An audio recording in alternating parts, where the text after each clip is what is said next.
첫 번째 질문입니다. 고양이가 처음 집에 와서 한 하루에서 3일 동안 화장실도 안 가고 밥도 안 먹는데 이거 어떻게 해야 하나요? 라는 질문을 주셨어요. 이제 특히 이제 처음에 고양이를 입양하시는 우리 이제 초보 집사님들이 특히 많이 굉장히 고민하시고 아마 많이 문의 주시는 내용이었던 것 같아요. 이제 이 고양이들이 이제 처음 들어와서 막 애들이 안 먹고 이러다 보니까 굉장히 좀 걱정이 되고, 그래서 이제 아무리 이런 질문을 주셨던 것 같은데요. 일단 첫 번째로 이제 왜 이런지 좀 설명을 드리면, 뭐 잘 아시겠지만, 이제 고양이들 같은 경우에는 영역동물, 이 자신만의 영역을 굉장히 중요시 여기는 그런 동물이죠.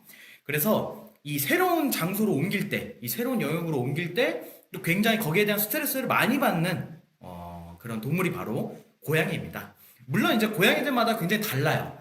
좀 평소에 이런 새로운 장소를, 새로운 사람, 새로운 장소들을 많이 만난 고양이들 같은 경우에는 이런 새로운 장소에 금방 또 적응을 하는데, 또 어떤 아이들 같은 경우는 또 굉장히 그 새로운 곳에 옮겼을 때 적응하는 시간이 오래 걸리기도 하고. 그래서 기본적으로는 이제 고양이들마다 너무나 이제 다양합니다. 적응하는 새로운 장소 갔을 때 금방 적응하는 아이들, 하루 만에 뭐 금방 적응하는 애들이 있는 반면에 일주일이 지나도 맨날 숨어 있고 제대로 밥도 안 먹고 하는 고양이들 굉장히 다양한데요. 이제 그렇다 보니까 뭐 사실 이렇게 어떤 기간이 지나면 괜찮아진다, 이런 이제 정석적인 답변은 없어요. 왜냐면 아이들마다 너무나 살아 환경, 사회화 정도에 따라서 너무나 다르기 때문에.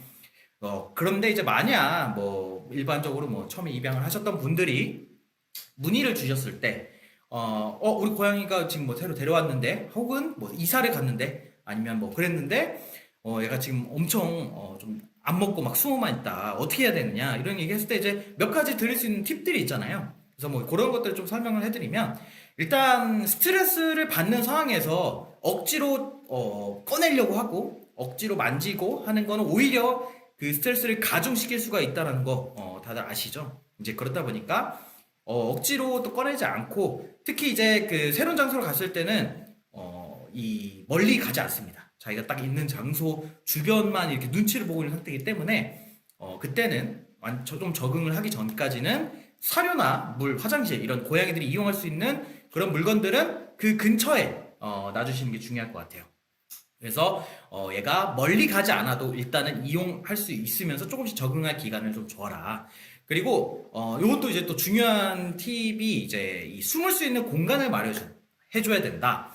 뭐 이제 뭐 숨숨집이라고 많이 하죠. 이 고양이들 같은 경우에는 야생에서 이 작은 동물들을 사냥하는 이 어떤 포식자의 역할도 하지만, 또 큰 동물들을 도망다니는 이런 중간 단계의 이 생태계의 이 자리를 가지고 있습니다. 그럼 생태계 위치가 사냥도 하지만 사냥도 당하는 이제 그런 동물이다 보니까 평소에는 좀 이렇게 숨고 이런 어떤 위장할 수 있는 그런 장소에서 이제 안정감을 느끼기 때문에 당연히 숨을 수 있는 공간을 마련해줘야 돼요. 그래서 그런 공간 같은 경우에는 조용하고 좀 가려질 수 있는, 프라이버시가 지켜질 수 있는 그런 이제 공간을 일단 만들어줘서 거기에 일단 좀 주변의 상황을 보면서 익숙해지게 만드는 게 중요하다. 그래서 가끔 막 뭐 세탁기 옆에나 이런 데 두시는 분들이 있는데, 그런 소음이나 이런 것들도 굉장히 스트레스이기 때문에 좀 조용한 뭐 침대 밑이나 뭐 좀 조용하고 좀 이렇게 가려질 수 있는 그런 공간을 꼭 마련을 해 주셔야 되고요. 적응하기 전까지. 그리고 이제 아이들이 이제 좀 그 스트레스를 완화해 줄 수 있는 다양한 이제 뭐 제품들이 나와 있잖아요. 그래서 아이들에 따라서 이 효과들도 굉장히 좀 천차만별이긴 한데요. 또 효과를 볼 수도 있기 때문에 그런 걸 적극적으로 활용해 주시는 걸 권장합니다. 뭐 캣닙 같은 거는 너무나 잘 알려져 있기 때문에 그런 것도 같이 준비를 해주면서, 또 요즘 시중에 굉장히 많은 제품들이 나와 있어요. 뭐 펠리웨이 같은 이제 이런 제품들, 그 고양이 페로몬들을 활용해서 좀 안정감을 줄 수 있게, 그래서 그런 제품들도 같이 한번 좀 활용을 해보고, 뭐 디퓨저 타입도 있고 스프레이 타입도 있잖아요. 그래서 뭐 그런 것들, 혹은 이제 뭐 어떤 이제 스트레스 완화에 좀 도움을 줄 수 있는 영양제들, 굉장히 다양한 좀 유명한 뭐 여러 가지 제품들이 있잖아요. 그래서 그런 제품들을 또 좀 한번 시도를 해봐라. 아이들에 따라 효과는 천차만별이지만, 그리고 그래서 뭐 여러 가지 다양한 형태의 영양제들 좀 적극적으로 활용해 보면 좋을 것 같습니다. 그리고 만약에 진짜 정말 예민한 아이들 같은 경우에는 막 3일 이상, 일주일 가까이 물도 안 먹고 막 사료도 안 먹는 아이들도 있어요.